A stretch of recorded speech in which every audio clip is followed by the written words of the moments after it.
Bonjour à toutes et tous et bonne année, belle année 2024. On va vous souhaiter beaucoup de paix, amour, bonheur et prospérité et santé. On est encore dans les temps.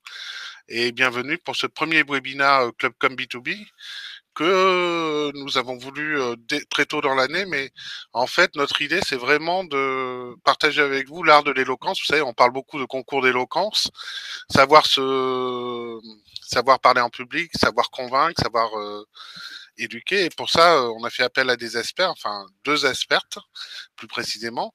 Et en fait, l'idée, enfin moi-même, pour partager avec vous mon expérience, quand j'étais jeune étudiant, j'étais un peu timide, donc on faisait parler aux terrasses des cafés pour apprendre. Enfin voilà, il y a des techniques, des astuces pour être plus à l'aise à l'oral en public. Et c'est ce que nous avons partagé avec Rachel Castin, qui est membre du club comme B2B et qui nous fait l'honneur de d'animer ce webinaire aujourd'hui, d'être notre guest star. Rachel, Bonsoir. donc Rachel Cassin, qui est CEO de l'art de l'éloquence et qui prodigue des conseils aux hommes politiques. Nous y reviendrons de suite après. Pour l'accompagner et tester, elle a accepté au retour des vacances. Je suis heureux de vous présenter Dali Borkajikovic, partenaire com à la direction entreprise France d'Orange France et qui a accepté d'être notre, qu'on appelle ça, cobaye ou témoin, parce que vous, vous nous voyez à l'écran, vous nous entendez.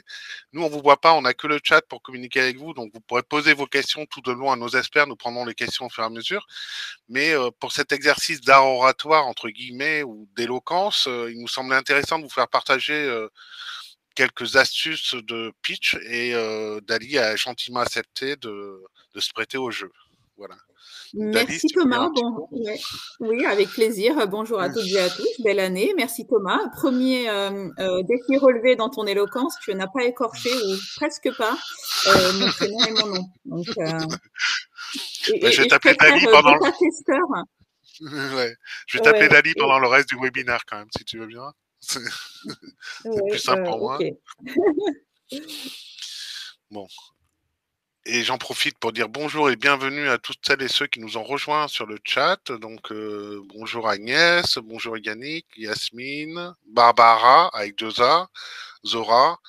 Voilà, nous sommes entre nous pour passer une heure très sympa. N'hésitez pas à poser des questions à nos experts et au fil de l'eau. Et puis alors juste, on va faire un zoom un peu sur toi Rachel, hein, si tu permets. Pour te connaître un peu mieux, peut-être que tu peux nous aider à répondre à des petites questions. Donc Rachel, je sais que tu étais récemment en Guyane pour dispenser tes cours et tu voyages pas mal entre la Guyane et la France. C'est tes origines ou Oui, je suis guyanaise d'origine haïtienne. Du coup, je suis née en Guyane française. Et lorsque j'ai obtenu mon baccalauréat littéraire option internationale américaine, bah, j'ai postulé à Sciences Po Paris, j'ai été acceptée. Donc, j'ai fait un bachelor en humanité politique à Reims. Ensuite, je suis partie en Belgique pour ma troisième année d'échange universitaire. Puis, je suis revenue à Paris, toujours à Sciences Po Paris, pour faire un master en finance et stratégie. d'accord. Et du coup, Rachel, tu as intégré Sciences Po très jeune quand même. Hein, quelles ont été les difficultés ou les freins dans tes études ou t'en as peut-être pas eu. Enfin, j'en sais rien. Enfin, c'est ouvert. Alors, c'était le choc culturel, le choc climatique. Et en plus, j'avais perdu mon papa la première année de Sciences Po. Au bout d'un moment, D'accord. je l'ai arrêté, mais après, j'ai une mère plus ambitieuse que moi. Elle a dit si tu ne fais pas tes bagages, c'est moi qui va faire tes bagages et te mettre dans l'avion. D'accord. Donc, donc, du coup, de la ténacité pour réussir malgré les embûches, quoi. C'est, Voilà. c'est ça. Et tu as également écrit un premier livre, Les Ateliers d'épanouissement. Est-ce un exercice séduisant de produire un ouvrage ou un livre? Alors, c'est challengeant. Après, c'est vrai que je l'ai fait lorsque j'étais en Belgique. J'avais pas beaucoup de cours. J'étais confinée, donc j'avais plus de temps pour écrire. D'ailleurs, j'ai écrit 4 livres en 2021. Et donc, le premier livre qui est sorti, c'est celui-là, Les ateliers d'épanouissement. Donc, c'était en plein confinement. J'explique comment avoir de l'espoir dans ces projets. Il y a 13 ateliers que j'ai regroupés en 3 thèmes. Le thème de l'espoir, comment avoir de l'espoir dans ce projet quand tout va mal. Le thème du déploiement, comment apprendre à mieux se connaître pour faire de meilleurs choix académiques ou professionnel, sortir son potentiel. Et le troisième thème, celui du bonheur, parce que l'épanouissement dépend de ton environnement. Donc, si tu es entouré de personnes qui te font croire que tu ne vois rien, tu vas finir par croire que tu ne vois rien. Et donc là, j'explique voilà comment choisir ses relations de manière stratégique, prendre des temps d'introspection, etc. D'accord.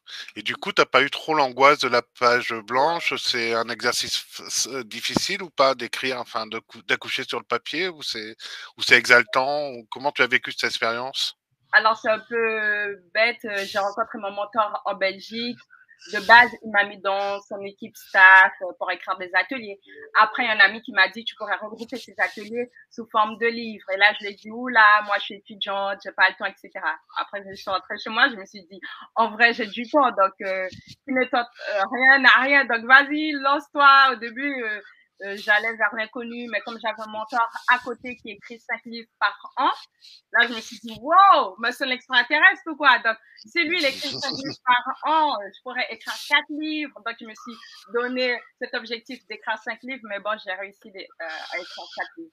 Donc, comment dire, tu peux prendre conseil auprès des personnes plus expérimentées, mais après, comme il me l'a dit, tu ne dois pas attendre l'inspiration pour écrire. Parce que moi, je me disais, ouais, je vais écrire quand j'aurai l'inspiration.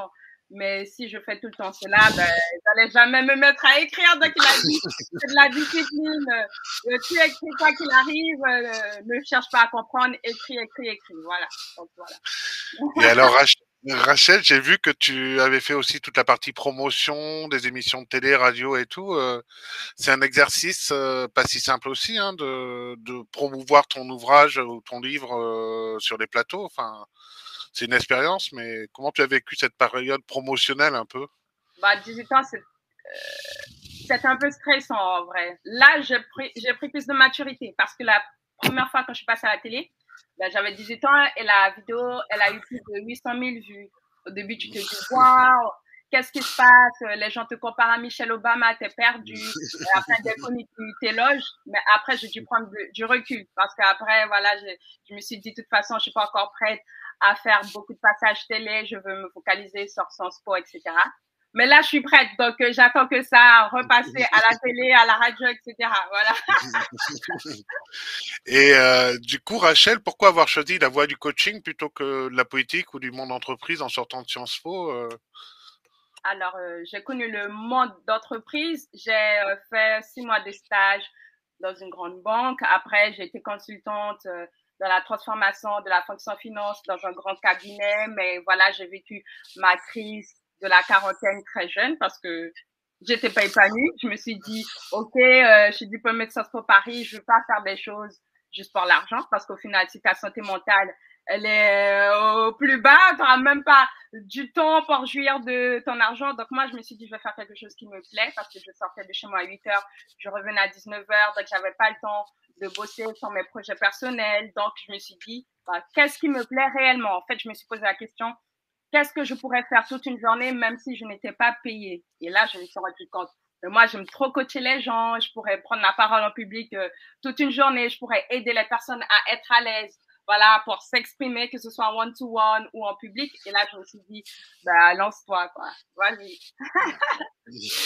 Du coup, Rachel, si j'ai bien compris, en fait, tu fais partie de cette génération un peu engagée, un peu jeune génération engagée qui cherche du sens au travail plutôt que uniquement alimentaire, quoi. Voilà, Enfin, parce que même si tu te donnes à fond, ton travail finira par payer, tu vois. Aujourd'hui, je vis de mon activité. Au début, ce n'était pas forcément le cas. Donc, en fait, c'est important de vivre pour sa passion et bien sûr, tu te donnes à fond dans ta passion, tu augmentes tes compétences dans ta passion qui ensuite te ramènera des clients et de l'argent. Donc, c'est clair qu'on a besoin de revenus pour vivre, voilà, subvenir à nos besoins.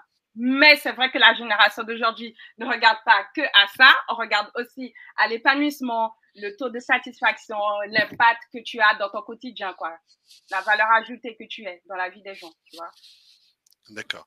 Et chez Orange, on a une mission diversité pour aider les jeunes filles à manager ou intégrer les métiers du numérique pour s'épanouir avec un programme Femmes Entrepreneuses. Si tu avais un message pour les jeunes filles de demain ou les gens qui nous suivent, ça serait lequel? les jeunes filles qui souhaitent entreprendre ou qui souhaitent Oui, devenir entreprendre ou manager ou oser, enfin, tu vois. Ok, bah déjà pour les entrepreneurs, be yourself, c'est pas évident. Lorsque tu es une jeune femme, tu vas devoir rencontrer des CEO, pour la plupart du temps des mecs.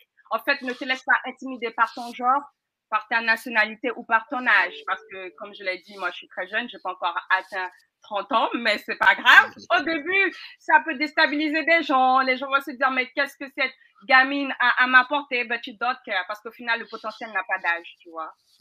Et deuxième chose que j'aimerais dire aux femmes, ben, il faut oser. Peut-être que tu seras incompris au début, mais les plus grands de ce monde l'ont dit, ne cherche pas à être compris par les gens. Au final, c'est ton excellence qui parlera pour toi. Period.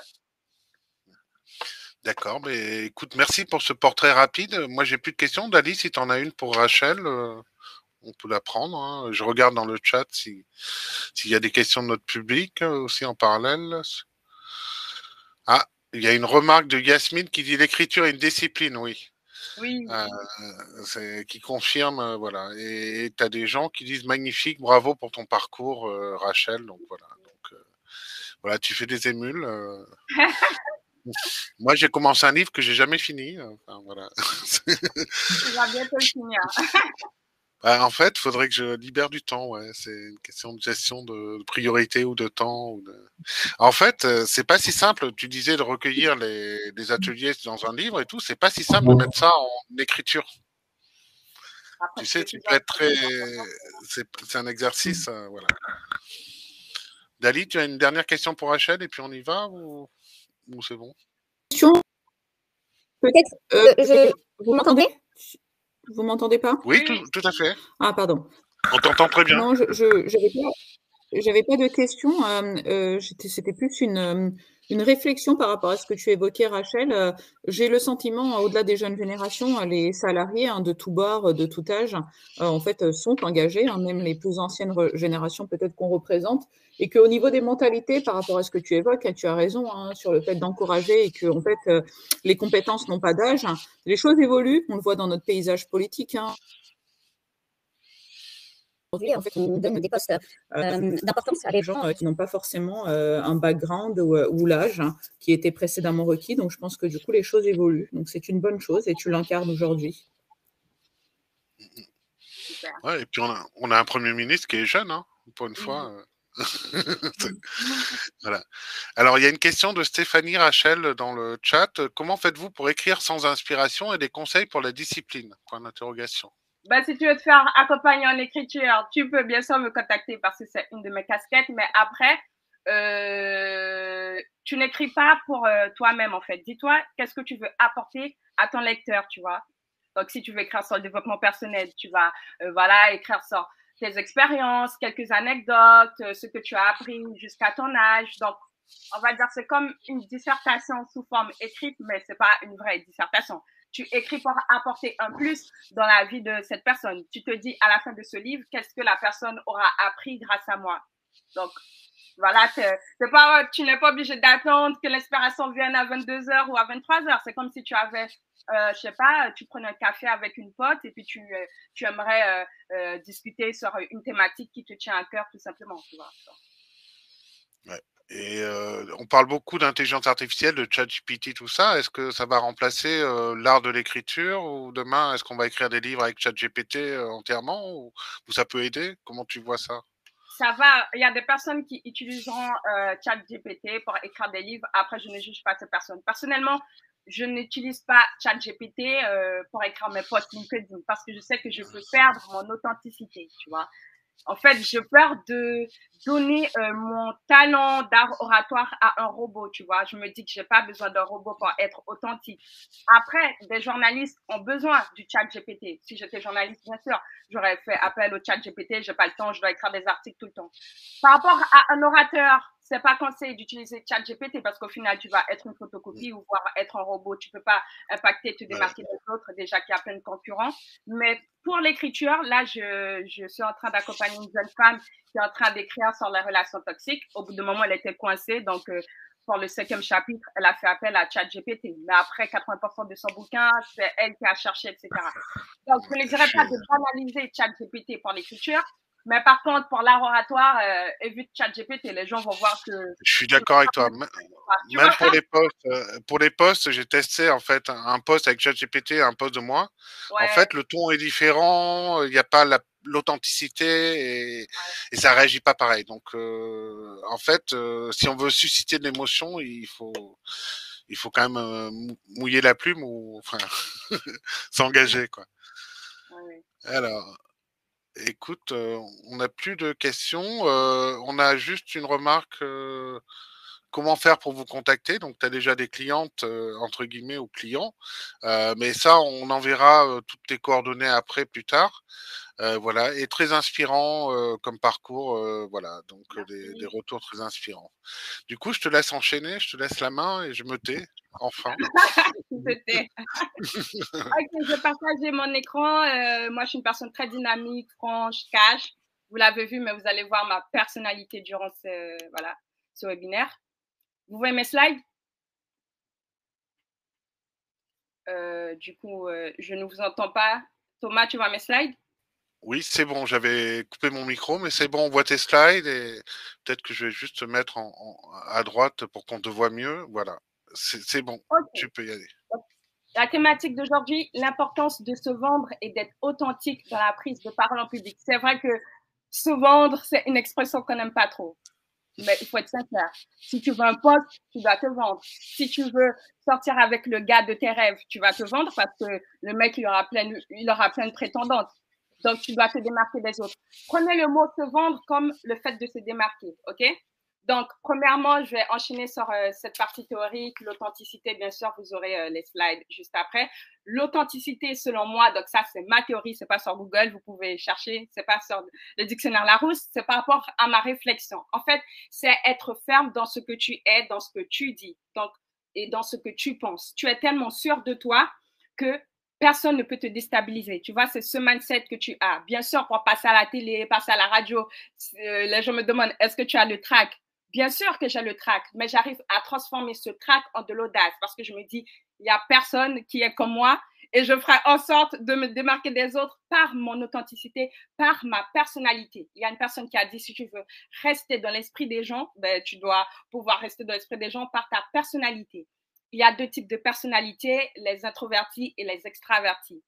Souvent, on se dit, oui, je dois être extraverti comme Rachel ou comme Steve Harvey pour pouvoir me démarquer des autres. C'est pas vrai. Les meilleurs orateurs de ce monde sont des introvertis. On peut prendre l'exemple de Barack Obama. Le mec, il est introverti. Mais en fait, les introvertis ont des points forts comme des points faibles, tout comme les extravertis qui ont des points forts et des points faibles. On aura un temps de questions-réponses de 20 minutes à la fin, donc n'hésitez pas à prendre note dès maintenant. Et donc, voilà, tu n'es pas obligé d'être comme moi pour impacter les gens dans ta prise de parole en public ou en privé. Le plus important est de dégager ta personnalité, ok? Tu dois te dire que personne ne peut t'intimider, même pas les plus grands de ce monde. Ça va peut-être vous choquer, mais moi, je me dis, personne ne peut m'intimider. Et même si je faisais face au président Emmanuel Macron, je ne me ferais pas intimider. Pourquoi je me dis cela? Parce que, voilà, oui, c'est mon président, je le respecte, etc. Mais si tu te dis, ou je sais pas, aujourd'hui, je vais rencontrer le CEO ou, je sais pas, un milliardaire, etc., tu vas te mettre à paniquer. J'ai fait des formations sur le networking. Lorsque tu fais face à une grande personnalité ou à une personne, je sais pas, qui est très reconnue, tu dois te dire, cette personne a une compétence dans un domaine que je n'ai pas, tout comme moi, j'ai une compétence dans un domaine qu'elle n'a pas. Donc, c'est ce que je me dis lorsque je fais face à Thomas Tressac ou à d'autres personnalités. Je me dis, le gars, ok, c'est pas n'importe qui, il a un grand CV, il a des compétences dans des domaines que je n'ai pas, tout comme moi, j'ai des compétences dans des domaines qu'il n'a pas, period. Et c'est ça, tu dois dégager ta personnalité, sinon tu risques d'être intimidé, tu vois, par de grandes personnes, voilà, les grandes gueules, entre guillemets, je dis, j'ai parfois de langage familier pour que vous compreniez. Je suis d'accord, Rachel, mais du coup, ça veut dire que quelle posture tu dois adopter? Parce que si tu vois une personne qui est impressionnante, idée par la personne, tu vois. Non, tu ne dois pas être intimidé par cette personne et tu dois te dire, je suis une valeur ajoutée pour cette personne. La personne a besoin de moi tout comme j'ai besoin d'elle, tu vois. Et c'est pareil dans le business. Sinon, j'aurais jamais contacté les CEO millionnaires, etc. Sinon, je me serais dit, mais qu'est-ce que j'ai à leur apporter? Alors que non. Ces personnes n'ont pas forcément les compétences dans la prise de parole en public. Ces personnes ne savent pas forcément vendre leurs services. Donc, moi, j'ai des compétences qu'elle a besoin, tout comme elle a des compétences dont j'ai besoin. C'est comme ça. Sinon, tu ne contacteras jamais les grandes personnes, les personnes voilà, plus compétentes, etc. Tu vois? Donc, tu ne te compares plus aux autres. Te comparer serait une insulte envers toi-même. En fait, c'est une insulte envers ta propre personne. Comme je l'ai dit au début, les gens me comparaient à Michelle Obama. Au début, je me disais, wow, c'est magnifique. Mais plus le temps passait, plus je perdais ma personnalité parce que je voulais avoir la même coupe de cheveux que Michelle Obama, m'habiller comme elle. On peut avoir un modèle, mais vouloir ressembler à tout prix à ce modèle est un piège. Tu risques de tomber dans la photocopie et le monde en a marre avec les photocopies. Voilà, qu'est-ce que tu vas apporter de plus si tu te compares ou si tu parles comme une autre personne, tu vois? Tu ne seras pas authentique. Donc, l'authenticité, c'est prendre le courage d'être toi-même. Prendre le courage de t'accepter pour ce que tu es, sachant que tu ne seras pas accepté par tout le monde et c'est normal. Souvent, on veut faire l'unanimité dans la prise de parole en public, mais c'est quelque chose d'impossible. Pareil, en politique, tu ne pourras jamais convaincre tout le monde. La preuve, le président Emmanuel Macron n'a pas été élu par les 60 millions d'habitants, mais voilà, il y a une catégorie de personnes qui a voté pour lui. Il a été élu. C'est pareil. Dans la prise de parole en public, dans la salle, tu ne pourras jamais convaincre 100%. Si tu arrives à convaincre 60% des personnes, c'est très bien. Voire 50%, c'est magnifique. Donc, si tu as déjà ce mindset, tu te dis, OK, moi, je suis prête à faire face aux critiques. Car quoi qu'il arrive, tu seras critiqué. Tu peux être la personne la plus gentille de ce monde. Il y aura forcément voilà, une catégorie de personnes pour te déstabiliser, pour te juger, etc. Après, il y a deux types de critiques.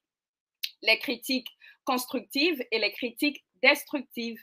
Comment faire face aux critiques destructives? C'est là que je vais te donner voilà, un petit coaching gratuit. En fait, note sur une feuille 10 qualités, tu vois. Ça peut être 10 qualités, voilà, je suis rigoureuse, je suis une personne ponctuelle, excellente, etc. Ou tu peux demander conseil à ton conjoint, à tes enfants ou ton frère si tu voilà, as besoin un peu d'aide. Et rappelle-toi de ces 10 qualités avant ta prise de parole en public, pendant ta prise de parole en public et surtout après ta prise de parole en public, lorsque tu feras face aux journalistes ou lorsque tu feras face à ce fameux CEO, lorsque tu feras face à des gens voilà, qui ne pensent pas comme toi ou qui vont venir pour te descendre, te clasher, you don't care. Le plus important, c'est le fait de prendre conscience de ta valeur pendant, après ta prise de parole en public. Donc ça, c'est très important. Être authentique, c'est être à un stade où tu as tellement foi en ce que tu penses, que la pensée des autres par rapport à toi ne te perturbe plus.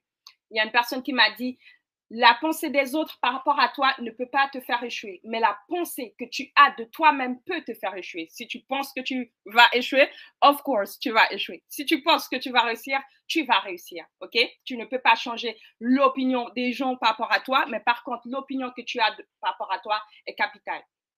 Tu dois être indifférent aux critiques. Si c'est des critiques constructives, bien sûr, tu peux être ouvert, tu prends note parce que la personne est là pour t'aider à t'améliorer. Si c'est des critiques destructives, ben, tu dois aller au-dessus, tu continues à aller de l'avant. Hier, j'ai donné une conférence au 78, il y a une femme qui m'a dit comment faire pour faire face aux gens qui te regardent avec un regard méprisant. Et là, je lui ai dit, en fait, c'est un mensonge. Si la personne veut te faire croire que tu vois rien, you don't care, tu sais que c'est un mensonge. Donc, tu dois aller au-delà du regard méprisant des autres et bien sûr prendre conscience de ta valeur pour ne pas te faire déstabiliser. Quoi qu'il arrive, tu ne seras jamais aimé par tout le monde. Et si tu cherches à être aimé par tout le monde, ben voilà, tu vas perdre de l'énergie parce que tu n'arriveras jamais. Ça, c'est la triste réalité. OK? Donc, tu crois en toi, tu crois plus en toi que les autres qui croient en toi. Moi, avant, j'étais le genre de personne, voilà, je me disais, je continue à croire en moi tant que ma maman continue à croire en moi. Le jour où ma mère a arrêté de croire en moi, ben, j'ai une crise d'identité. Je me suis dit, oula, donc là, elle ne croit plus en moi, donc ça se trouve, mon projet va échouer. Là, je me suis dit, ma confiance en moi, elle est flexible et non tangible. Ta confiance en toi doit être tangible. Pour qu'elle puisse être tangible, tu dois te dire, même si certaines personnes arrêtent de croire en moi, moi, je continue à croire en moi. Parce que si tu focalises, comment dire, tu bases ta confiance par rapport à l'opinion des gens, aujourd'hui, les gens t'acclament, demain, les gens t'insultent, aujourd'hui, les gens t'élogent, demain, ils te critiquent, tu vois, ça fait partie de la vie. Donc, quoi qu'il arrive, ta confiance en toi, elle doit être tangible. Et ça, c'est très important. D'accord. Donc, Et du l'authenticité, coup, Rachel, c'est intéressant, mais du coup, est-ce que la technique de se dire que les gens sont tout nus, ça peut aider ou pas? Enfin, tu vois, moi, je sais pas, ma maman, elle me dit toujours, imagine que les gens sont tout nus comme toi, enfin, voilà, ils n'ont pas rien de plus que toi, enfin, est-ce qu'il y a des astuces pour être plus à l'aise, enfin, tu vois? oui, il y a des astuces pour être plus à l'aise. Bon, après, quand on dit tout nu, en d'autres termes, tu dois te mettre sur le même piédestal que les personnes, tu vois, parce que souvent, quand on est single, on a tout réussi, tu vois. OK, on sait que tu as réussi, tu vois. Donc, maintenant, tu te mets au même piédestal que les personnes et tu te dis, voilà, ça sera un échange, parce qu'avant, j'avais peur des débats. Mais à Sciences Po Paris, on m'a appris, plus ton argument est réfutable, plus il est excellent. Donc, tu ne dois pas avoir peur des contradictions, tu vois. Tu te mets au même piédestal que les gens et tu es là pour avoir un échange constructif, comme je l'ai dit au départ, avec les autres. Je Un suis échange d'accord, ouais. Mais ça même s'apprend, on progresse quand comment même ça s'apprend, on progresse quand même, Rachel, avec des techniques, on est de plus en plus à l'aise, c'est pas inné, la parole en public. ce n'est pas inné. Après, il y a deux types de personnes. Il y a la première catégorie de personnes, des personnes qui ont ce talent inné dans la prise de parole en public comme moi, et d'autres types de personnes, je suppose comme toi, des personnes qui font appel à des experts pour être plus à l'aise. Donc voilà. Et justement, enfin, moi j'avais fait le concours d'éloquence chez Orange, tu sais, qu'on a. Ouais. Et on avait eu du coaching par des comédiens et des gens du théâtre, mais j'avais l'impression qu'ils nous apprenaient à parler comme si c'était pas nous, en fait. Tu sais, à jouer un rôle plus qu'à être authentique, en fait. Ben, ben, fallait faire appel à moi parce qu'il ne faut pas jouer un rôle. En fait, si tu joues un rôle, ça va se sentir. La prise de parole en public, c'est pas une comédie, tu vois, c'est de l'humanisme. En fait, tu exposes ta propre personne face à d'autres personnes. Et bien sûr, moi, mon but, quand je prends la parole en public, c'est d'impacter positivement les personnes, rester positivement dans l'esprit des gens. Donc là, si j'ai joué un rôle, on va m'identifier à une personne que je ne suis pas. Donc au final, j'aurais échoué ma mission, tu vois. Donc, Ouais, je l'authenticité, comprends. c'est le fait d'accepter sa personne, le fait de prendre le courage d'exposer ta personne face aux gens, sachant que tu ne seras pas aimé par tout le monde, mais c'est la vie, you don't care, tu dois continuer à faire ton travail, dégager ta personnalité et n'oubliez jamais que les gens vont vous solliciter par ta personnalité. Il y a des postes que tu auras grâce à ta personnalité. Ça va peut-être vous choquer, mais ta personnalité passe avant les compétences. Je connais beaucoup de personnes qui ont eu certains postes. Ces personnes n'avaient pas forcément les compétences, mais tu vois, il y avait le feeling. Sa personnalité était restée dans l'esprit des gens, tu vois. Donc, les gens se sont dit, OK, c'est cette personne qu'il me faut dans mon équipe. C'est avec elle que je veux travailler. Bien sûr, je vais la former. Bien sûr, elle aura un mentor. Mais ta personnalité passe avant tes compétences. Ben, lorsque j'ai postulé dans un grand cabinet, il y avait 40 candidats, mais je me suis dit, je vais me démarquer, certes, par mes diplômes, etc. Mais c'est d'abord ma personnalité que je vais essayer de dégager pendant 1 heure afin que ce recruteur puisse être séduit. Oui, il y a aussi de la séduction. Après, Je quand je dis suis d'accord, séduction, mais tu vois, voilà, par exemple, moi j'ai un humour assez décalé ou assez ouais, corrosif, et parfois j'ai fait des blagounettes sur scène ou en public où ça me revient en boomerang parce que c'est pas compris par des gens, c'est pris au premier degré. Donc l'humour c'est quelque chose à manier avec précaution suivant les cultures des gens ou la oui. perception. Donc tu vois, on apprend aussi à être vigilant dans ce Tu qu'on vas, exprime, quoi. tu vas juste doser ton humour, mais tu vas pas retirer ton humour, sinon ce serait plutôt mal, tu vois. Ouais, je suis Genre, d'accord, voilà. mais, Quand le et lendemain, on voit un gars qui ne fait plus de blagues, on va se dire le gars, il est malade ou quoi. Il a des problèmes. Voilà, il a des problèmes. En fait, si tu enlèves totalement ta personnalité, les gens ne vont plus te reconnaître. Après, c'est clair, s'il y a des blagues déplacées, ben, tu sauras que la prochaine fois, tu ne feras plus ces blagues. Mais tu ne dois pas enlever ta personnalité pour plaire aux gens, tu vois. je Genre, suis d'accord. Et Dali, tu avais une question apparemment aussi sur le. ouais, après, on enchaîne sur le cas pratique parce que Ouais, ah, voilà. Dali, tu as droit à une question. Il y a pas, il y a d'autres questions. Attends, je regarde le chat. Il y a Dali, d'autres elle avait une questions. question. Comment faire la différence entre des critiques constructives et Franchement, destructives? tu le ressens. Et par exemple, je termine mon live et il y a une personne qui a dit Rachel, tu m'as ennuyé, tu étais nulle, j'aurais dû, je sais pas, travailler à la place. Là, c'est pas vraiment une critique constructive, tu vois. Là, je vais le ressentir.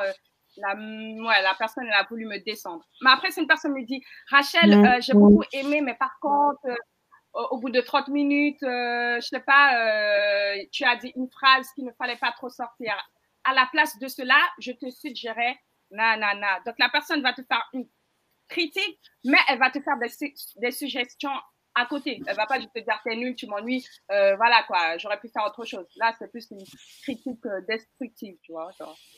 Mais tu vois, parfois, c'est des détails. Mais tu vois, je suis allé sur scène récemment avec la présidente directrice générale de l'entreprise d'Orange. Et on m'a dit, oui, tu l'as pas tutoyé. Enfin, moi, c'est pas quelque chose que je fais. Je vais pas tutoyer la personne la première fois que je la vois sur scène. Enfin, donc je les voyais. Et ils me disent, oui, tu regardais le public et pas elle dans les yeux. Enfin, tu vois, c'est des détails de comportement. Et en fait, j'ai l'impression qu'ils sont concentrés sur le non-verbal au lieu du fond des messages. Oui, oui, oui. Donc là, tu sauras que, je sais pas, la prochaine fois, c'est important de vous voir et de regarder les personnes. Peut-être pour toi, ça paraît bête, mais pour certaines personnes, c'est important, c'est capital pour pouvoir connecter avec toi, tu vois. Après, j'ai envie de te dire, c'est normal de se planter, tu vois. Tu n'as pas la science infuse. Donc, maintenant que tu le sais, la prochaine fois, voilà, tu vas vous voyer, tu vas regarder ton public, mais tu gardes ta personnalité. Parce que quoi qu'il Non, mais je arrive, vous vois toujours hein, par nature, par éducation, mais on me ouais. dit oui, il faut tutoyer parce qu'on est chez Orange, on est entre collègues, copains, mais après, enfin, moi c'est une marque de respect. Enfin, la première fois, Ouais, tu je sais vois, pas. le respect, c'est quelque chose d'abstrait. Pour toi, le respect, c'est tutoyer. Pour notre personne, c'est vous voyez. Donc, pour éviter la discussion, vous voyez la personne et puis voilà, tu fais tes affaires et voilà. Ouais, mais du coup, j'ai l'impression, si tu veux, qu'on distingue pas le fond ou la forme de l'éloquence. Il y a la façon dont tu vas te mouvoir aussi corporellement, quoi. Enfin, Bah il y a pas. après, comment dire, c'est la réception, tu vois, qui est différente. La réception a quelque chose de différent par rapport au public. Tu vois, peut-être là, le public, bah là, n'a pas pu vraiment être dans la réception parce que, je sais pas, tu l'as pas vous voyez, etc. Non, non, non. Donc, après, si tu as le ton à l'avance, tu vois, pour voilà, demander les choses à éviter ou les choses que tu préfères, ça, ce serait le top du top. Comme ça, tu n'auras pas ce genre de remarques assez désagréables, tu vois. Genre, si tu peux. Après, si tu peux pas, c'est pas grave. Tu t'excuses, voilà, tu lui Non, dis non, que ça. après c'était Voilà. pas. Je jouais pas ma vie non plus, hein, enfin, je te rassure. Voilà. Du coup, on passe au cas pratique. Alors, premier cas pratique que tu voulais nous proposer. N'hésitez pas, hein, Alors, si vous avez des questions, on y oui, répondra au fil de l'eau. Posez vos questions. Hein. posez vos questions et puis si je ne réponds pas maintenant, on va répondre autant de questions-réponses. Mais n'hésitez pas pour pas oublier vos questions. Donc là, on va faire un cas pratique. Vous allez jouer le jeu même si Dali est avec nous. Donc le cas pratique, on va voir la différence entre persuader et convaincre. C'est très important, hein, ok? Donc là, ce que je vous demande, classez les discours suivants selon que les contextes exigent. Plutôt de persuader ou plutôt de convaincre. Donc, par exemple, pour une plaidoirie d'un avocat, un débat politique, une négociation salariale, un traité scientifique, un article journalistique. Donc voilà, vous pouvez prendre une feuille, vous les classer selon vous. Est-ce que c'est plus le côté persuadé ou le côté convaincre? Et ensuite, je demanderai à Dali voilà, ses réponses, dans quelle catégorie elle a classé voilà, les contextes. Donc, je vous donne 5 minutes pour ça. En vrai, c'est assez rapide. Et puis, Dali me dira en 5 minutes où elle a classé les contextes. Et bien sûr, je serai là pour vous dire si c'est bon ou si c'est pas bon. Après, il y aura la partie l'art de se vendre parce que ça fait partie du titre, l'art de se vendre. C'est très important, surtout lorsqu'on travaille à Orange, n'est-ce pas, Thomas? Donc, je vous donne 5 minutes. Ensuite, je vais interroger Dali du coup. Ouais, mais en attendant qu'ils fassent leur réponse, allez-y, hein, vous avez Ouais. 5 minutes. L'art de se vendre, en fait, l'art de se vendre, on va pas des fausses valeurs parce qu'après c'est tartuffe, hein, tu vois. Oui. Et C'est justement, d'être authentique et d'être correspondant parce que si tu dis oui je suis un super cavalier mais que tu sais pas faire du cheval, enfin, enfin tu vois ce que je veux dire, enfin. bien sûr, là, c'est clair que tu vas pas te vendre, tu vas te décrédibiliser si tu commences à mentir sur des compétences que tu n'as pas. Donc oui, c'est très important, comme tu le dis. L'art de se vendre, ce n'est pas le mensonge. En fait, voilà, tu exposes. Excuse-moi Rachel, il y a Dali qui demande de revenir sur le slide. Ah mince, bah oui, je peux pas, en fait. Pardon. Excusez-moi tout le monde, excusez-moi. Voilà, et il y a Yasmine qui dit exercice plus difficile qu'il n'y paraît de se vendre. Et c'est vrai Oui, que Alors pour le coup, je parle des jeunes femmes. Alors j'étais très surpris parce que nous on travaille à la RSE et en fait ma Ouais, directrice elle disait que en fait dans son équipe elle avait beaucoup d'hommes et de femmes parce qu'elle était directrice d'une entité et en ouais. fait ceux qui demandaient les augmentations ou les promotions c'était essentiellement les hommes. C'est quand même curieux. Ah, Enfin, pourquoi les femmes elles osent pas demander une promotion ou une augmentation? J'ai pas la réponse hein, moi, mais personnellement, moi, j'aurais demandé. Hein. Donc, moi aussi, je me poserais la même question. Peut-être elles se disent, je ne suis pas légitime ou je sais pas, j'ai pas encore atteint le nombre d'expériences qu'il faut, ou je n'ai pas assez convaincu mon manager pour avoir une augmentation de rémunération. Mais tu sais, si tu ne sais pas, bah, tu ne sauras jamais, quoi. Donc, si j'étais là, je les aurais dit, bah, tu es légitime, en fait. Comme ouais, cet homme, tu es légitime, donc tente ta du coup, chance, est-ce en que c'est fait. un syndrome de l'imposture qui est différent suivant si on est Je femme pense ou homme ou... Oui, tu vois. moi je pense que c'est plus ça. Ouais. Ah oui, mais tu vois, Stéphanie a dit syndrome de l'imposteur, effectivement. Et Ouais, comment ouais. on peut combattre ce syndrome, justement? Enfin, ça remonte à l'éducation. Bah non, ça remonte tout simplement à l'histoire de la France. Les femmes ont dû se battre pour voter, les femmes ont toujours dû se battre pour avoir des droits, tu vois. Donc, ça se trouve, c'est dans le subconscient de la femme, elle se dit, est-ce que là, j'ai le droit d'avoir une rémunération? Non, je vais attendre, je vais encore attendre 5 ans et puis 5 ans arrivent. Non, je vais encore attendre 2 ans encore, tu vois. Et donc, je pense que c'est pas évident, mais il faut oser, quoi. Il faut oser. Peut-être tu vas paraître pour une personne cupide, mais tu dois te faire. Parce que voilà, tu as payé le prix, tu as mis ton énergie, et puis sans doute tu as des enfants, tu as ton conjoint, tu as un foyer. Donc, si tu veux une augmentation au niveau de ta rémunération, moi, je te dis, tente ta chance, quoi. Voilà. Et puis, autant prendre un non que de ne jamais savoir. Moi, je préfère prendre un refus. Au moins, je sais que de ne jamais avoir essayé, tu vois. Donc, n'aie pas peur des refus aussi, tu vois. N'aie Et pas peur des justement, refus. pour entrer à Sciences Po, tu as un grand oral, je crois. Alors oui, un grand oral, ouais, ouais. Et du coup, ça se passe comment? Il y a tout un jury et tout ça ou... Alors, déjà, on commence là l'exercice dans 1 minute, juste pour Ouais. vous dire, hein, si vous voulez encore 2 minutes, je vous donne. Pour répondre à ta question, alors moi, j'ai eu de la chance, entre guillemets, parce que tu avais deux choix. Soit tu tombais sur un jury très méchant et donc lui, il a été posé des questions uniquement sur l'actualité. À l'époque, il y avait les élections françaises et américaines, donc j'ai dû travailler à fond l'actualité, la politique française et américaine. Ou soit je tombais sur un jury qui s'intéressait à ma personnalité, mon parcours, voilà, mes qualités. Et je suis tombée sur le deuxième cas, un jury très gentil. Il m'a posé des questions sur ma personnalité, mon parcours. Bon, j'ai pas répondu. Il y a une question que j'ai pas su répondre, mais vraiment, comme je l'ai dit, ma personnalité est passée avant mes compétences. Donc, c'est très important. Voilà. Alors, Voilà. attends. Et là, on est arrivé à 5 minutes. Du coup, Dali, tu es Alors, prêt? il y a une question de Michael, si tu veux prendre en attendant. Est-ce vraiment nous Ouais. que nous devons vendre ou notre opinion, notre projet? C'est possible de répéter? J'ai pas entendu. Est-ce vraiment nous que nous devons vendre en tant que personne ou notre opinion, notre projet, notre vision du monde ou... C'est les deux. Et limite, moi, en fait, je suis ma vision, tu vois. Ma vision, c'est le fait d'aider les gens à être impactants, authentiques dans la prise de parole en public ou en privé. Je dois pour cela être une personne impactante, dynamique, remplie d'énergie pour pouvoir transférer mon énergie aux gens. Donc, tu ne peux pas te dissocier de ta vision parce que tu es ta vision. Je ne sais pas si j'ai répondu à sa question. Oui, enfin, c'est pas ma question, c'est une question de Michael dans le public. Oui, Michael. J'ai répondu à ta question. Hein. C'est bon, Dali, t'as rendu ta copie? J'ai essayé de faire l'exercice, même si il n'est pas évident, Ouais, parce je que sais.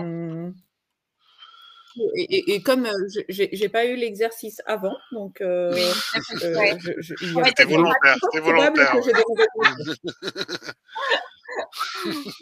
Mais je comprends parfaitement.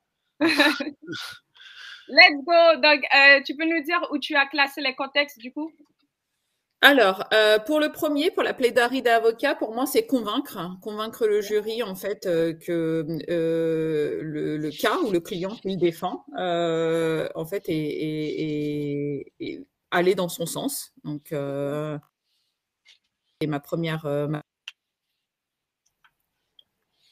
Donc, est-ce que c'est une bonne ou mauvaise réponse? Oui, c'est une bonne réponse, oui. Alors, pour le deuxième, qui est le débat politique, là, on est plus dans la persuasion que les idées qu'on partage ou qu'on défend sont effectivement les bonnes, et du coup, on veut rallier, on va dire, le public à qui on s'adresse à ces idéaux. Donc, donc je ne sais pas, du coup, comment tu veux procéder, Rachel? On va aller step by step. Du coup, je te dirai si c'est bon ou si c'est pas bon. Donc, Alors, j'ai terminé. Donc, le débat politique. C'est les deux, en fait.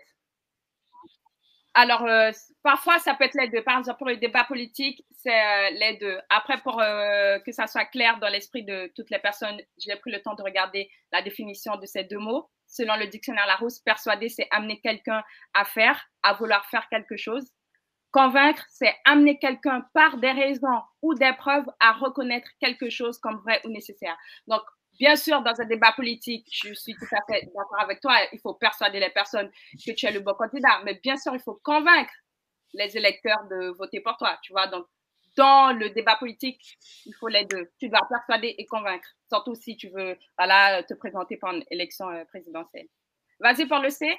Alors, je suis d'accord avec toi, mais je n'avais pas les bonnes règles. Si j'avais su qu'on pouvait avoir le deux cas de figure, j'aurais évidemment effectivement coché les deux cases, parce que j'ai regardé effectivement la différence entre ces deux mots qui sont proches.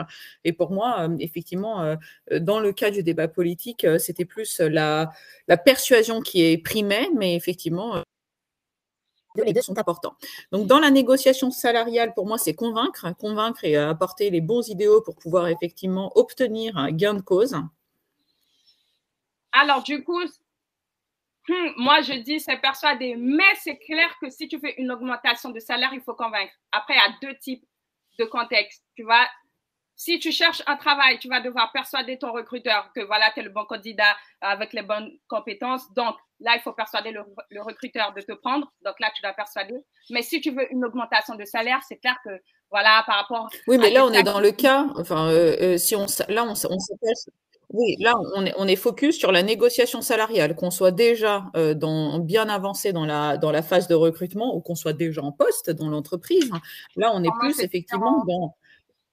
C'est différent. Donc là, il ne s'agit pas de obtenir le job. Et là, effectivement, les deux enjeux sont différents. Il s'agit d'obtenir une augmentation pour le job sur lequel on a postulé ou que le job en occupe. Donc voilà, alors, pour moi, effectivement.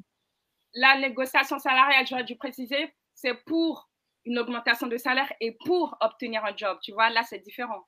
Mais oui, j'aurais dû préciser. Donc là, c'est de ma faute. Donc, si tu veux obtenir le job, tu vas devoir persuader, comme je l'ai dit, ton recruteur, voilà, que tu es le bon candidat parmi tant d'autres. Et si tu veux augmenter ton salaire, là, tu vas devoir plus convaincre. Parce que tu dois convaincre que tu as été performante, que voilà, tu as été une valeur ajoutée, blablabla. Ok. Alors, dans le traité scientifique, pour moi, on est plus dans la persuasion. Ouais.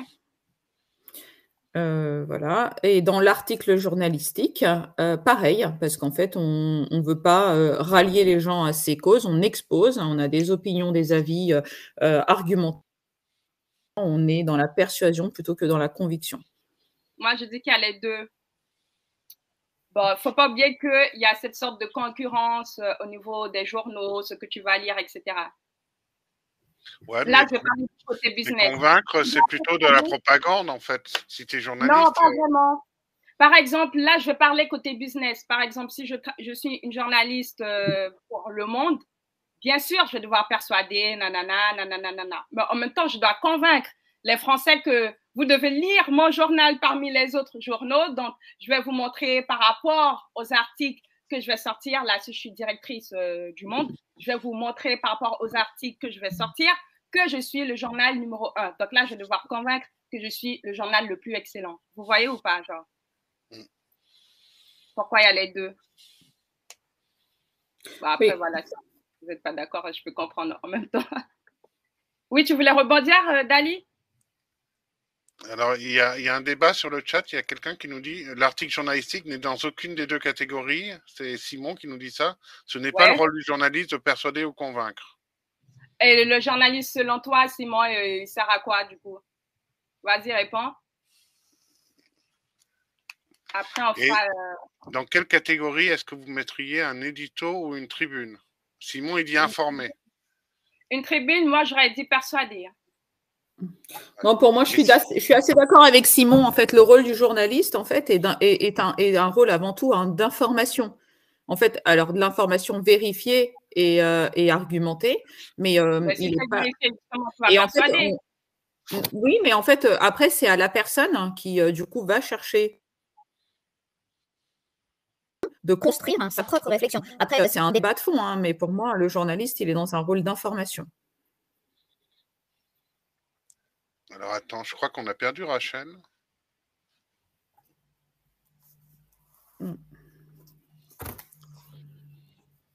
C'est ballot, elle va revenir. Ah, elle revient. Allô, tu m'entends là? Oui, Rachel, un nouveau disais, rebonjour. Ouais, on t'avait perdu 2 secondes. ouais, Ouais. je disais, du moment où tu cherches à argumenter, tu es dans la persuasion. C'est clair qu'on pourra toujours débattre, mais si tu cherches à argumenter, c'est clair que tu vas devoir persuader au bout d'un moment. D'accord. Donc, je te redonne la main pour partager le document. Ouais. Alors là, on voit ton document, mais ça s'affiche pas bien. Alors, je vais aller sur les slides, là. Il y a plusieurs fenêtres ouvertes. Hein, ouais. Là, voilà. Tu vois? Ouais, là, c'est bon. Merci. OK. Bah, du coup, on va passer à la partie l'art de se vendre. Oui, tout à fait. Merci, Rachel. De rien. Donc, rapidement, avant de faire le dernier exercice avec Dali et de prendre vos questions. Donc, l'art de se vendre, c'est du self-branding, tu vois, c'est la marque de ton entreprise. J'ai fait quelques recherches pour regarder les valeurs de Orange. J'ai vu qu'il y a 5 valeurs qui ressortent. Voilà, première valeur, l'engagement. Deuxième valeur, la confiance. Troisième valeur, le côté humain. Quatrième valeur, le côté inclusif. Cinquième valeur, la liberté des personnes. Donc, voilà, lorsque tu travailles au sein de cette entreprise, tu dois pouvoir être l'ambassadeur de ces valeurs. Lorsque, je sais pas, tu auras un meeting important, tu vas rencontrer des CEO, ou lorsque tu vas chercher des candidats, parce que nous, voilà, lorsqu'on est diplômé de grandes écoles, on cherche à être dans une grande entreprise, mais en même temps, une entreprise qui a de bonnes valeurs. Après, on sait tous qu'il y a de très bonnes entreprises avec de très bonnes valeurs. Mais c'est là que tu dois pouvoir dégager ce self-branding, que ce soit à travers les meetings, les ateliers, les séminaires que tu feras, je sais pas, avec des étudiants ou lorsque tu iras dans les forums, parce que quand tu vas dans un forum, moi qui a participé à plusieurs forums, ben souvent on demande quelles sont les valeurs de cette entreprise, voilà, comment se passe, quel est le dynamisme au sein de votre équipe. Tout ça, c'est le self-branding et c'est ce qu'il faut dégager tout le temps lorsque vous vous exposez. Donc, ton self-branding doit se refléter dans tes services, la manière dont tu t'exprimes ou la manière dont tu vas vendre comment dire les points forts de vos entreprises lorsque vous allez faire l'historique, etc., parler de vos exploits. C'est du self-branding. Donc, n'oubliez pas votre self-branding, l'engagement, la confiance, le côté humain, l'inclusif, le côté inclusif, pardon, la liberté des personnes. Les personnes se diront, j'irai d'abord dans cette entreprise par le côté inclusif et bien sûr ensuite pour le chiffre d'affaires parce que nous, on nous a montré comment choisir notre entreprise. Bon, je vous donne quelques secrets. Souvent, on nous dit, tu regardes le chiffre d'affaires, le bénéfice de l'entreprise. Voilà, tu regardes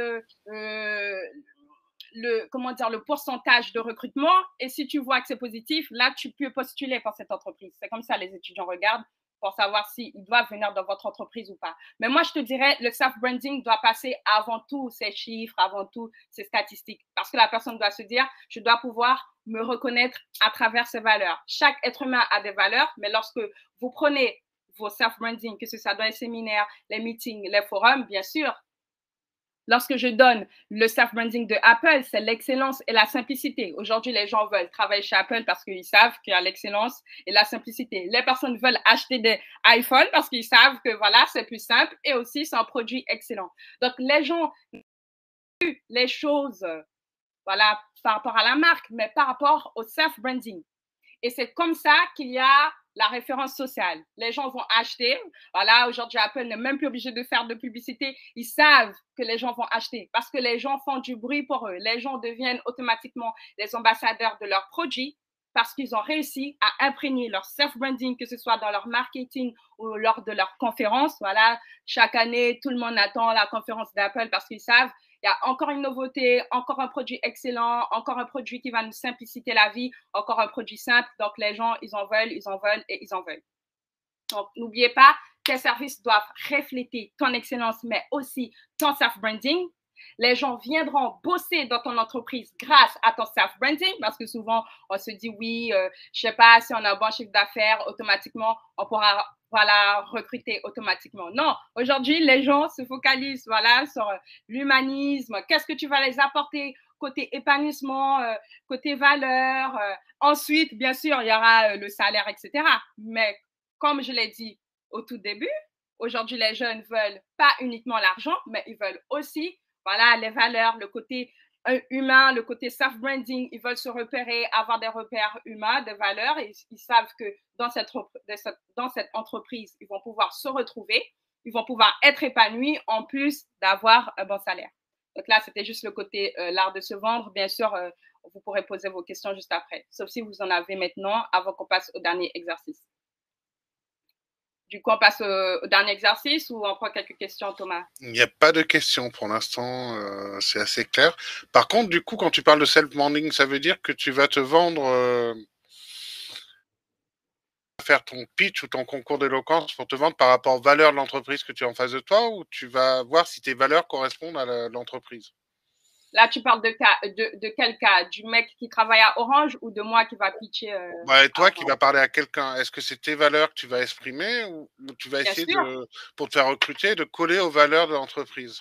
Non, non, non, pas du tout. Si, par exemple, là, lorsque je suis experte en oratoire, mon self-branding, c'est l'audace, l'excellence. Le self-branding, c'est ce que les gens disent de toi lorsque tu n'es pas là, tu vois? Et moi, je veux m'assurer à chaque fois que je termine mes speeches que les gens me disent « Ah, franchement, Rachel, tu étais dynamique, j'aime beaucoup ton audace, ton honnêteté. » Là, je me dis « Yes, pendant 1 heure, j'ai pu dégager mon self-branding et les gens se rappelleront de moi par rapport à ce self-branding. » Tu vois? C'est plus clair? Oui, c'est plus clair. Merci. OK. De rien. Du coup, ben, s'il n'y a pas de questions sur cette partie, on va faire le dernier exercice avec Dali, mais bien sûr, vous allez le faire de votre côté et ensuite, on passera au tour des questions-réponses. Alors, je te donne 5 minutes pour rédiger quelques lignes afin de convaincre un grand groupe des États-Unis de collaborer avec toi. Donc, voilà, toi qui travailles à Orange, voilà, tu sais que tu as l'opportunité, voilà, de parler à un grand groupe des États-Unis qui voudrait bien collaborer avec toi, mais qui a quelques doutes. Et là, tu as 5 minutes, voilà, pour rédiger un speech. Donc, Dali, j'aimerais que ton speech dure 3 minutes. Après, si tu tiens 2 minutes, ça passe. Si on peut prendre des questions-réponses, je pense que le pitch doit durer moins de 3 minutes et parce qu'on est à quelques minutes de la... Non, mais on a pris les réponses au fil de l'eau, donc t'affole pas, t'as le temps t'as le temps rapidement de... Est-ce que vous avez compris les autres? Donc, n'hésitez pas à rédiger vos speeches. Et puis, comme a dit Thomas, si vous voulez m'envoyer, n'hésitez pas. De toute façon, vous aurez mon email. Comme ça, on pourra toujours rester en contact.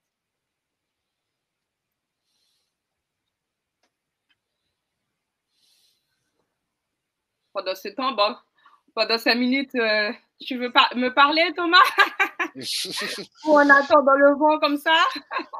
Et du coup, en fait, on n'a pas le temps de tout aborder là, c'est normal, hein, Rachel, mais du coup, il y a ce qu'on appelle le pitch elevator, en fait. C'est-à-dire que tu croises quelqu'un 5 minutes dans l'ascenseur ou 2 ou 3 minutes, t'as pas le temps de lui exprimer beaucoup de choses. Enfin, c'est très rapide. Enfin... Oui, c'est très rapide et tu dois aller droit au but, tu vois. En fait, ça, c'est une prof de Sciences Po qui m'a appris. Lorsque tu écris un speech, tu n'écris pas pour toi, tu écris pour ton auditoire. Donc là, tu sais pas, tu te retrouves face au CEO là, de 2 minutes. Si tu veux passer pour une personne ponctuelle, rigoureuse, je sais pas, tu as 2 minutes pour lui dire qu'est-ce que tu as compris par rapport à ce sujet et qu'est-ce que la personne devrait faire voilà, pour passer à l'action. Donc, si tu te dis cela, tu commenceras par ça. Après, si la personne a des questions supplémentaires, elle peut toujours t'envoyer un mail. Donc, dis-toi que là, tu as 2 minutes pour faire bonne impression, lui montrer que tu as fait ton travail, tu as eu le temps, voilà, de te documenter, de trouver certaines réponses à ces questions et donc tu as une valeur ajoutée voilà, dans sa vie, donc il ne peut pas te virer. Voilà, sauf aussi, voilà, tu cherches à augmenter en termes de rémunération, en termes de poste. Ouais. Tu as 2 minutes pour faire bonne impression et donner la réponse. Voilà. Et tu as appuyé le doigt sur là où ça fait mal. Enfin, moi, c'est une difficulté que j'avais au début. C'est qu'en fait, on est latin, donc on aime bien parler de tout, de rien. Tu sais, on est européen, on est latin. Et c'est vrai qu'on a du mal à aller direct à l'essentiel, au point qui. Et du coup, est-ce que dans notre pitch, enfin, ça dépend, mais j'ai l'impression qu'il faut un message, un sujet, une attente, sinon, on va noyer, on va perdre l'auditeur, quoi. Bien sûr. Les gens, lorsqu'ils se déplacent, ils se disent, le gars, il prend de mon temps, qu'est-ce que je vais apprendre, tu vois? C'est pour ça, dès le départ, j'aime bien dire à mes clients, tu dois donner le thème de ton message dès le départ. Aujourd'hui, je vais parler de l'écologie, tu vois? Là, les gens se disent, c'est intéressant. Je pense que ça va quand même me parler, tu vois? Que de venir blablater, tu tournes autour du pot et puis au bout de 10 minutes, tu annonces le sujet. Là, les gens seront déjà sur Instagram et tu pourras déjà perdre 50%. Ah oui, tu auras déjà perdu 50%. Ouais, donc du coup, il faut capter son audience dès le départ. Dès le départ, c'est comme un date. Dès le départ, tu dois capter l'attention du gars, tu vois. Mais tu vas pas attendre au bout de 30 minutes pour te présenter, parler de tes qualités. Tu l'auras déjà ennuyé, le mec, il va se dire, j'ai perdu mon temps, plus jamais, je ferai un resto avec cette femme ou cet homme, voilà. Plus jamais. Donc, tu dois faire bonne impression dès le départ et parler, voilà, de ton sujet dès le départ. Et ça, pour moi, c'est une preuve de respect, tu vois. Je ne vais pas perdre de ton temps. Dès le départ, je te dis, voilà, de quoi je vais te parler et puis on va dans l'entrevue. Si bien sûr, après, tu as du temps pour des questions supplémentaires ou pour parler de, je sais pas, la planète ou de l'économie, bien sûr, je serai toujours disponible. Ouais. Mais dès le départ, mais tu vois, il y a un côté aussi naturel. Parfois, je prépare pas, je fais a cappella en ligue d'impro sur scène. Et je suis meilleur parfois que quand j'ai préparé ou rédigé 20 fois ma copie. Enfin, tu vois, suivant le sujet. Ou il y a aussi des fois où le naturel en ligue d'improvisation, ça marche, quoi. Enfin, tu vois, c'est pas toujours à tout préparer, tout scripter. Ou... Là, j'improvise, là. Par exemple, là, pour répondre à ta question. Là, j'improvise, hein. J'ai juste mis des boulets de pointe. J'ai pas rédigé des trucs, sinon ça sera pas naturel. Si je viens, l'art de se vendre selon Google, les gens là, ils vont aller. Et ça, c'est quelque chose que j'ai remarqué. Nos dirigeants, sans prompt, ils sont perdus. Et du coup, ça fait pas naturel. Ça fait, je lis mon prompteur. Mon speech, ouais. Je lis ChatGPT. Voilà, voilà. Je crois qu'on a des questions dans la salle. Anglais est plus synthétique que le français. L'azou, il est plus bref que c'est. Ouais. Tu as 1 minute, Dali. Après, si tu veux 2 minutes, je peux. Alors, Francine, j'ai pas compris la question. Là, l'anglais est synthétique alors que le français est plus compliqué. Ouais, c'est vrai que l'anglais est plus simple oralement, quoi. Mais c'est quoi la question? J'ai pas compris. Moi non plus. Donc, Francine a reprécisé. Et Stéphanie qui confirme, c'est horrible quand on voit effectivement que les seekers lisent tout. Et effectivement, moi j'ai vu parfois des émissions où on dit YouTube Live et tout, et les personnes, c'est tellement préfabriqué ou préformaté que tu te dis, mais ils ont enregistré il y a 6 mois, enfin, il n'y a aucun côté spontané, il n'y a pas de question-réponse, ça vit pas. Enfin, moi, ça me plaît pas du tout. Hein. Ah non, tu vas vite changer la chaîne et te dire, hop là, tu vois, ils vont perdre des auditoires, faut être sincère. Ils vont perdre beaucoup d'auditeurs. Si tu es trop comme un robot, voilà pourquoi j'invite ChatGPT pour mon métier. Si tu es trop comme un robot, ça va se ressentir et ce sera pas authentique, tu vois. Oui, puis si tu annonces un live, c'est vraiment un live, un vrai live. Et voilà, comme un échange, tu vois. Voilà. Genre, si tu bois un café avec un pote, tu vas pas venir, tu sais, le développement personnel, non. C'est un monologue, quoi, tu vois, c'est un monologue. Et souvent, enfin, moi, je suis surpris aussi des gens. Enfin, il y a des réunions internes ou des calls où les gens, ils osent pas poser des questions. Ils ont peur d'être bêtes ou de paraître bêtes. Enfin, à un moment donné, le débat de fond ou l'interpellation, ça existe. Enfin, pour bien comprendre. Enfin, la transparence dont tu parlais. Enfin, à la rigueur, je préfère avoir des bananes et que ça plaise pas qu'aucune réaction. C'est pire que tout, quoi. Ouais, parce que moi, en tant que oratrice, si j'ai pas de réaction, je me dis c'est que j'ai été nulle, en fait, tu vois. Donc, non, c'est important de donner son opinion, tu vois, et même si son opinion est contradictoire, c'est pas grave. Comme tu as dit, vous aurez des échanges intéressants et puis voilà quoi. Donc parfois on se dit oui, si je pose une question bête, je serai mal vue par mes collègues. You don't care, tu vois. You don't care. Sinon, comme tu as dit, tu vas laisser l'orateur dans sa solitude, il va commencer à se poser des questions. Ça se trouve, ta prise de parole publique était excellente, mais le mec, il ne saura pas parce que tu n'as pas osé poser tes questions, tu n'as pas osé échanger avec lui à cause du regard des gens. Pour ça, il faut se battre tous les jours pour aller au-delà. Et je suis d'accord, bien comprendre quel est l'intérêt de son interlocuteur, parce que, tu vois, pour l'anecdote, moi j'ai démarré dans la com politique, des hommes politiques, des élus, ce sont pas les plus simples en com à suivre, je parle d'un temps que les moins de 20 ans ne peuvent pas connaître, mais et du coup, j'ai fait tous les entretiens pour être directeur de cabinet d'un député maire d'une grande ville, Bourges pour pas la citer, et j'arrive au dernier entretien, j'avais fait 6 entretiens, tout ça, et j'ai dit, j'avais étudié tout le patrimoine de la ville, les attentes des citoyens, tout ça et tout, donc j'avais un argumentaire super. Et à la fin, il me dit, non, finalement, je te prends pas. Et je dis, pourquoi? Parce que tu m'as pas dit comment je serais réélu. Ah! En fait, j'étais resté sur la partie citoyenne, res publica de la ville, les atouts du patrimoine et des citoyens, mais pas sur lui, son objectif qui était être réélu dans 2 ans. D'accord, ok. Et en fait, ils ont que ça en tête. Ah oui, hein. C'est que ça. Leur obsession, c'est comment je suis réélu. On le voit Oui. bien hein, avec les mouvements de. Alors, attends, il y a des réactions. Est-ce que Francine a précisé? Ah oui, une question de Stéphanie G. Qu'est-ce que vous regardez, écoutez en premier chez un interlocuteur que vous rencontrez?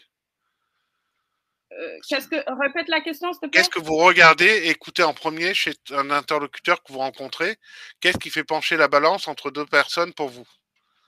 Alors pour moi, c'est son cœur. Parce que tu peux croiser une personne soi-disant humaniste, oui, je me bats pour les droits humains, non, mais après à côté, tu vois, je sais pas, il a violé quelqu'un, ou à côté, tu vois qu'il a baffé quelqu'un. En fait, je regarde son speech, mais plus son attitude. Est-ce que tu es ta vision? Est-ce que tu dégages ton message? Et c'est pour ça que je ne l'ai pas dit, un orateur a 3 rôles. Le premier rôle d'un orateur est d'aller jusqu'au bout de son message.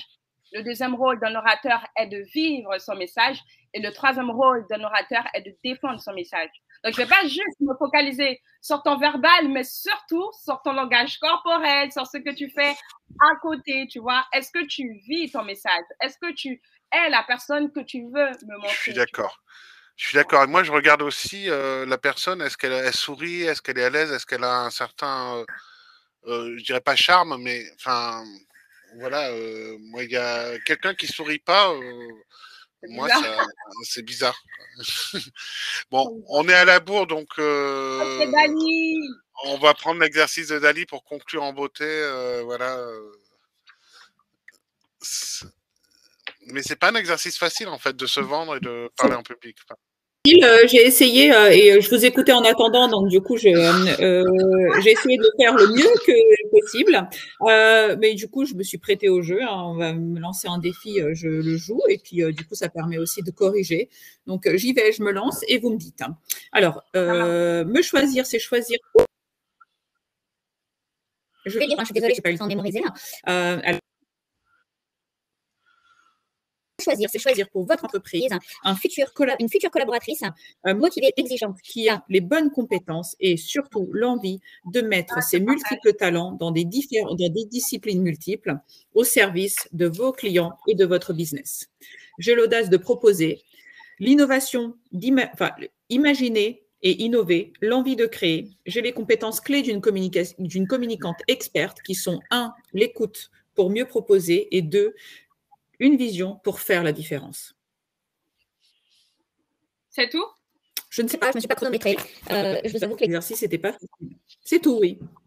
Dans le délai imparti et dans les conditions, voilà, c'est tout. Du direct. Improvise au moins 1 minute parce que là, tu n'as pas réussi à dégager ta personnalité, tu vois. Je ne sais pas qui est Dali, tu vois, genre. Je comprends, mais du coup, là, je suis. Elle sèche. Elle sèche. Non, mais c'est pas que je sèche, en fait, c'est que c'est pas évident. En fait. Tu vois, c'est pour ça que je me suis dit.